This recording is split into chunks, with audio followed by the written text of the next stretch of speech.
What do I want to use to shade this miniature? P3 paints? No. Contrast? Maybe. But I don't think so. I know what I'm going to use. Oil paints. Definitely oil paints.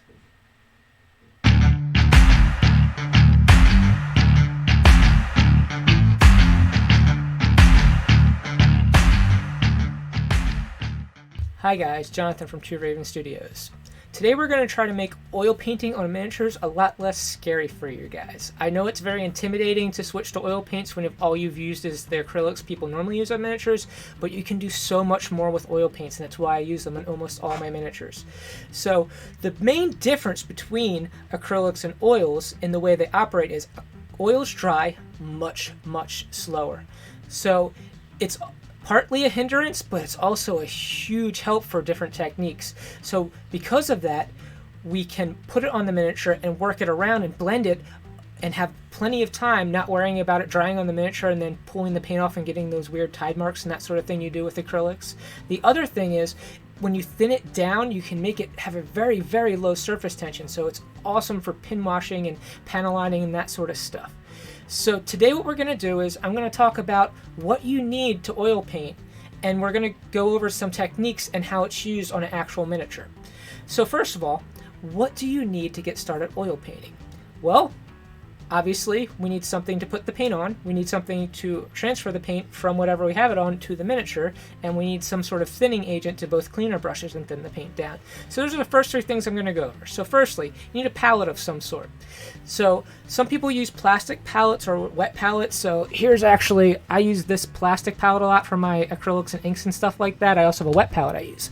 That's not what you want to use for oil paints. For oil paints, you want something that's either glass or metal. This is what I use. It's just a little metal well palette, so it gives me a bunch of different colors that I can mix up and use at one time. So something like this is very inexpensive, and it's an easy way to just get a bunch of different colors ready to use at once. So next thing you're going to need is brushes. Can you use the same brushes you use with your acrylics? Yes. Can you use the same brushes going back and forth between oils and acrylics? Yes, if you clean them very well. But if you don't clean them well, you're going to have massive problems. The old saying, oil and water doesn't mix, is true. Acrylics that we use are water-based, oils are obviously oil-based. If you get the two mixed together, you're going to have problems trying to do both. So while you can use the same brush if you clean it very well, I would suggest you don't. I would suggest you get some dedicated brushes for oil paints. That's what I do personally. These are the two main brushes I use. As you can probably see, this one has a very terrible point. It's old and worn. This is the brush I use for mixing my oil paints together and mixing the different consistencies I want. This is the one I use it for putting on miniatures. As you can see, it has a very fine point. Because most of the work that I do with oils, I want that very fine point because I want to put the paint exactly where I want it without having to worry about it going in other places. So you need some brushes, you need a palette, and the other thing is something to thin it with. There's a lot of different things you can use. What I use is regular old mineral spirits. I have it right here.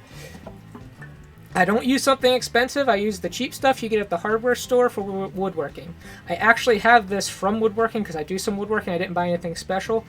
There's a reason why I use mineral spirits.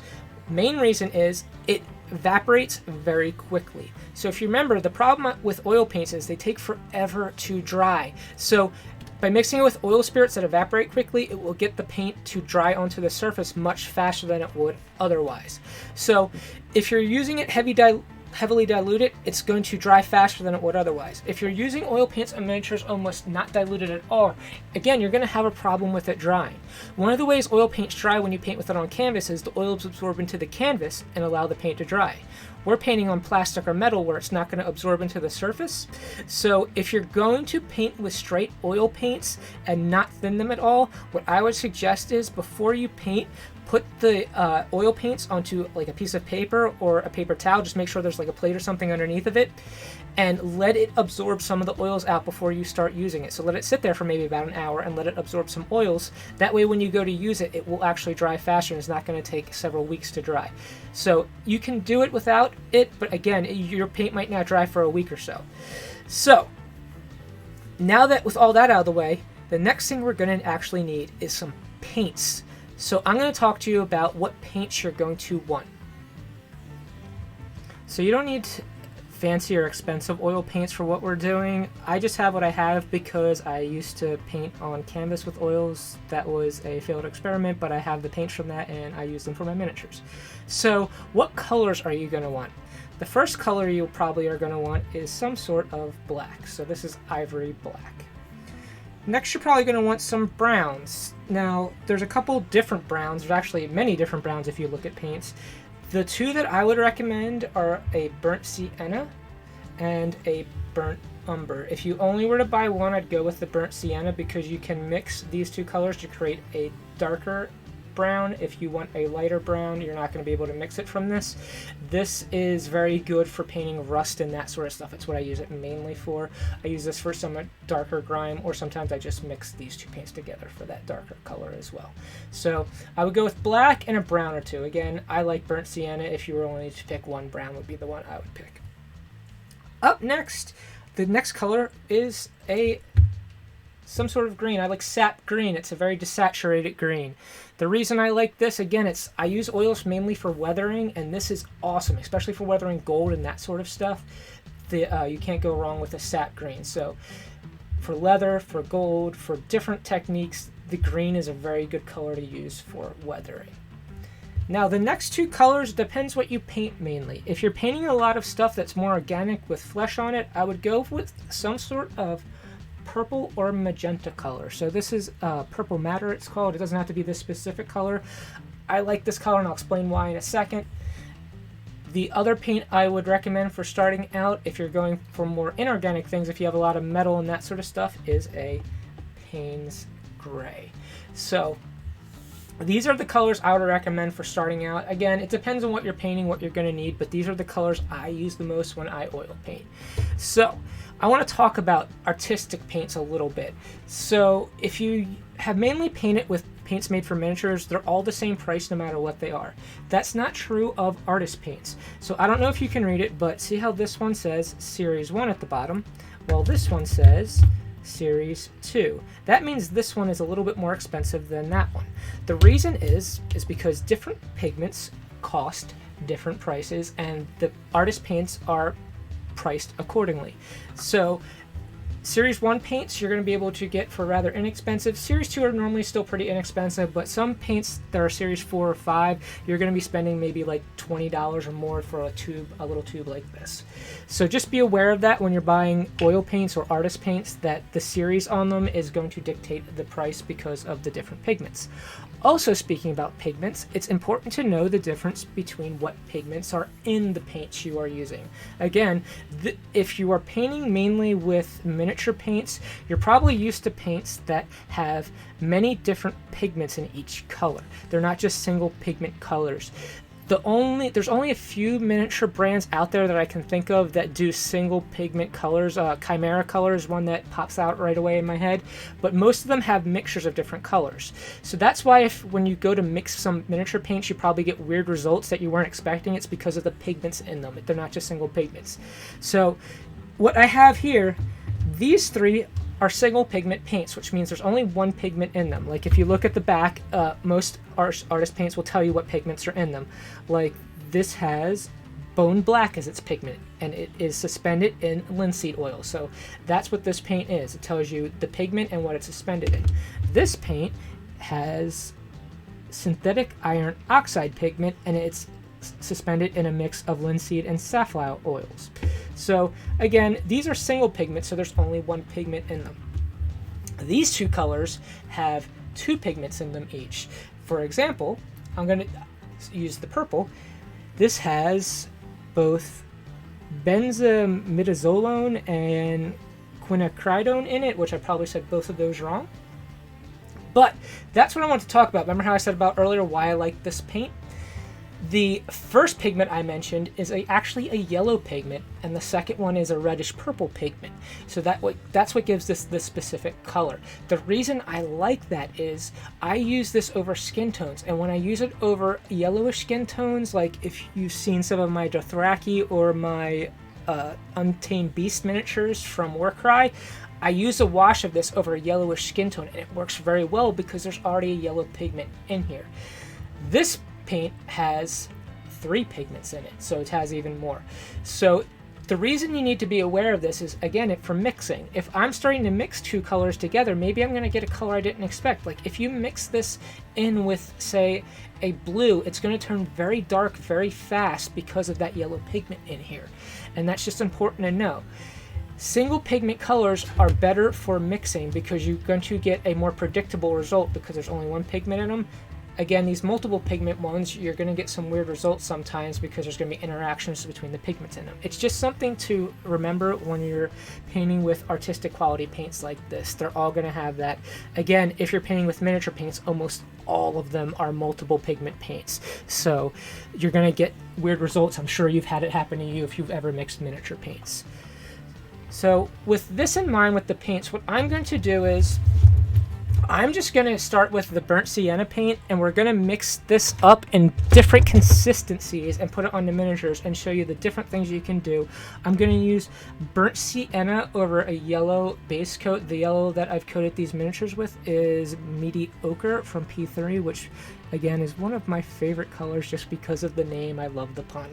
So we are going to use this over the mediocre in different ways just to show you what you can do with oil paint. So let's get into that.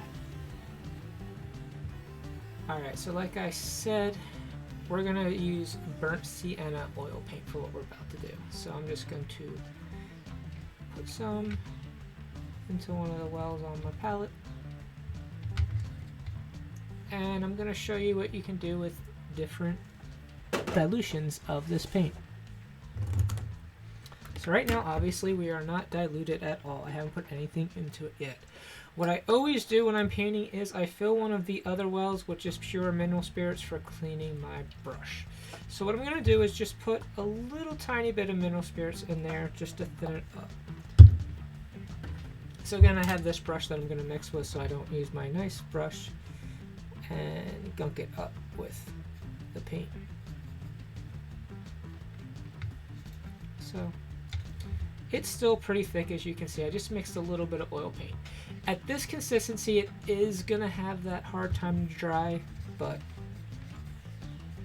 we can deal with that. And before I put paint onto the miniature, right here, again, I said earlier, it's primed with mediocre, which is a P3 paint. I'm going to talk about having to somehow seal or varnish your miniatures between acrylics and oils. I do not do that. I don't find it necessary. Especially with these P3 paints, I have never had a problem at all with the oil paints on top. Now I will say if you're using inks or contrast paint, I have had issues with the mineral spirits pulling up some of that. The mineral spirits shouldn't interact with the acrylics. You should be okay, but oils take a very long time to dry, and that, inks take a very long time to dry. So that might be part of the problem of them pulling up the inks. I'm just not letting them sit long enough. Maybe it's the same thing with contrast, but I've had some weird issues with contrast. I think there's something in the medium that pulls stuff up, but it is what it is. If you're careful, you shouldn't have a problem with that either. I don't bother varnishing. If you feel you have to, you can. Just be aware of the type of varnish you're using, because it's something that's going to pull up this paint. If you're using an acrylic varnish, it's going to pull up the varnish just as well. So just be aware of what you're using when you varnish. You can look into that if you feel it necessary, but I don't varnish. So that being said, this is not that diluted at all. Right now, it's kind of the consistency that you would use your acrylic paint if you were doing acrylics. And what you can do with this is the same thing you would do with acrylics. Maybe I want to put some little scratches into the miniature, so just little lines, maybe some dots, kind of putting some weathering into the miniature. The other thing you can also do is, once this miniature, hang on, let me get some not full of paint. There we go. Some pure mineral spirits. Say I don't like how that came out. With the mineral spirits, I can erase it, I can refine it, I can go into some of these lines and pull them down like I have some streaks going on. So that's just some stuff you can do with it when it's not very diluted. The stuff down here is a little bit more diluted than what I just used. You can also put this on the surface, and then I can feather it out. Hang on, let me clean the brush a little bit better before I do that. This is something you probably want 2 brushes for, but I can use the mineral spirits to start feathering it across the surface and give it me a very nice gradient in here, because as I was saying, these oil paints take a very long time to dry, so I can work this for a long time, getting that nice smooth gradient I want as I pull that paint across the surface. You can kind of see now we have that gradient from the darker color to the light, and I could keep playing with it. I could put more in there. It's a little bit thinner than I wanted it to be, but still, again, the beauty of oil paints is you can always fix them up, and you kind of see now how I have a gradient going in there a little bit with the colors. Pull this out more. So that's something to do with the paint not very watered down. So now what will happen if we water it down even more? Or should I say thin it down, because we're not using water. Again, we're using mineral spirits. So I'm going to thin it down just a little bit more. Put another drop in there, or maybe 2 because 2 went in. One thing with the oil paints is you're always going to kind of have, like you can see there, I have a piece of the oil paint that is not fully mixed in, which I actually like having because it gives me different thicknesses of paint I can use in the same well. Now it's a little bit more thinned down. What you can do with this, and if you've ever seen some of my Warcry miniatures, this is how actually I did a lot of the work on them. I can just slather this on. I'm going to do this whole leg. I'm just going to slather this all over this entire leg. Like that. Again, I'm not worrying about this actually being painted the way it should be painted. I'm just kind of using the surfaces as demonstration, so I'm not worrying about what type of thing from painting the purity seal, the gap in the armor. It's all just going to be the same color. So a little bit more thin down. I've painted that whole leg. I'm actually going to leave that to dry a little bit and actually move on and show you some other stuff we can do with this. So I'm going to thin it down a little bit more than it's already thinned.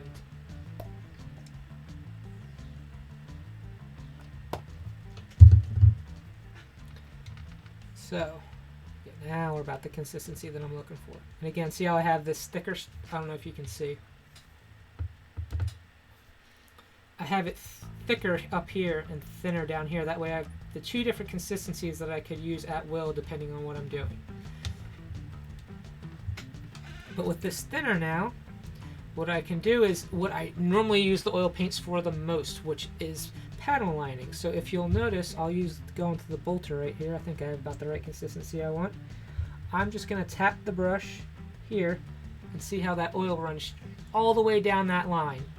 Again, right, if I tap into the lines of the bolter, you'll see it just is going to run all down those lines and give me some nice panel lining. Now you can see there's some on the surface, which it's probably a little bit too thick. If it was thinner, it wouldn't do that.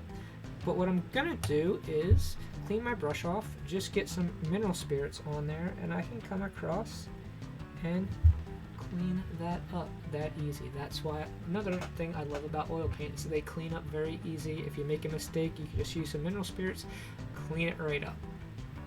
But again, I tap around all these areas. You'll see the paint is flowing around in them and just giving me that shadow. Maybe I need it a little bit thinner. It's a little bit thinner. I'll go on the wings on the here. You can kind of see I just tap and bam, all the detail just popped out of those lines just by tapping it. It's that low surface tension of the mineral spirits that allows it to do that, because it just flows in all the cracks and crevices. I just tap and that line. Notice some of it went over here. Just use the mineral spirits and we're going to clean that up that easy. So what else can you do with these oil paints? Maybe I want to make it even thinner, and what I'm actually going to use is, when I cleaned my brush off earlier, this well right here, it's very, very, very thin. And what you can use this for, this is not going to be a good example, but I'm just going to show you anyway on this miniature. You can use this as a filter. So what gives visual interest to big panels, sometimes a big panel is all one color and it's not very interesting. And even with the shading, we want to still add more visual interest to it. We can do that by slightly tinting the colors by using what's called a filter.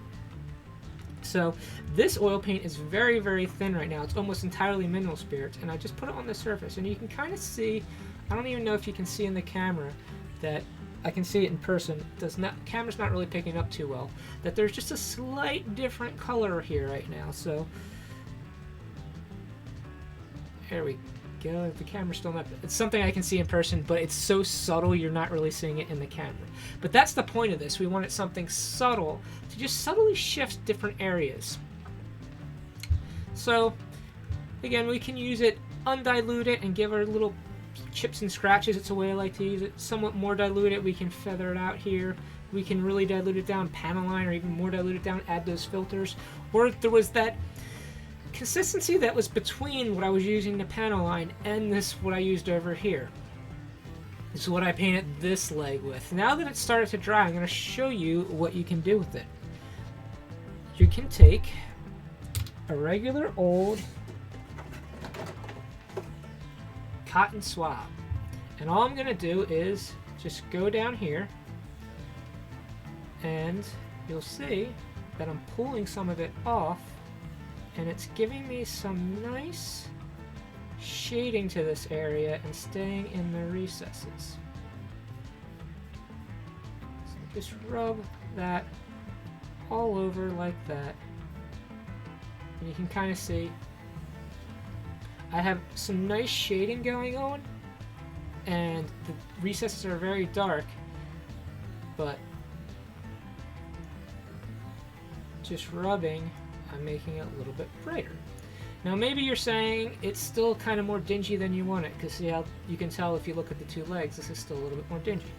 I'm just going to put a little bit of mineral spirits on this Q-tip, cotton swab, and do the same thing. And now you can see, now that looks nice and bright. I go down the side, you can really see how it's pulling that off and making it nice and bright. You can see the spot that I didn't do, the spot versus it. And you can use this, and like I said, if you've ever seen my Warcry miniatures, this is how I paint them all. I give them this deep oil wash and then go in with Q-tips and clean them all up and put some nice shading, because I want those to look very much like a paint, like they stepped out of Rosetta painting. So this is one of the ways I do that.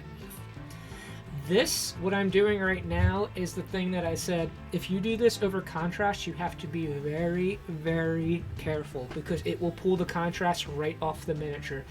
The other techniques are fine, but this, using the mineral spirits on a cotton swab, will pull the contrast and maybe inks off right with the oil paint. So you have to be very careful. This is not, if you notice as I'm doing it, I'm not rubbing or scrubbing into it. I'm just gently pulling, and it's kind of giving me that surface that I want. Now it looks cleaner and it has that nice kind of grimy look, but there is cleaned off. So you can kind of see this was after I did the Q-tip, and if I flip it around the back, that's what it looked like before the Q-tip. So let's go into the purity seal, and if I wipe that, kind of see, clean it up a little bit, side with the mineral spirits, really cleans up the surface and gets that paint off of there. So you can use the oil paint straight by painting with the brush, or you can paint it on and then clean it up later. If there's fine detail and the cotton swab is not working to clean it off, I can always go in with my brush with some mineral spirits on it and do the same thing. Maybe I want to clean up very finely up in here, so maybe I just cleaned up that little panel, and you see the rest of it's still dark. If that's what I want it, maybe I want to go like this to keep that shading kind of down in that recess down there, but make this part facing up a little bit brighter. So I'm using the brush the same way I just used the Q-tip, but now I have more control over it. So that's kind of oil paint in a nutshell. It's not that scary. When I want to clean up my brush, super simple, I'm just going to use that mineral spirits, the same thing I've been using the entire time to clean the brush. If I want to clean up this whole palette, the way I would do it is just wipe it down with a paper towel, and if it's still dirty, I just put a little mineral spirits on the paper towel and go at it again. But as you can see, it's very simple. I just kind of want to, you know, let's go back into it. Little panel lining. Bam, darken that area up. That was a little bit too much for panel lining. Gonna use the mineral spirits. Clean that up. And now, it's how I want it to look. It's a lot more forgiving than acrylics, and you should not be scared to try it out. So hopefully that demystifies oil paints. So hopefully that made oil paints a little less scary for you guys to use. If you have any questions about oil paints, feel free to ask them below. If I know the answer, I will. I am by no means a complete expert on this subject. I still play around with it and I'm learning myself. So if you have any tips for me, leave them below as well. I love learning. So we can discuss things and we can all grow as miniature painters together. So if you found this helpful, please leave a like. Don't forget to subscribe so you don't miss any of my upcoming videos. Until next time, keep on gaming and paint your minis.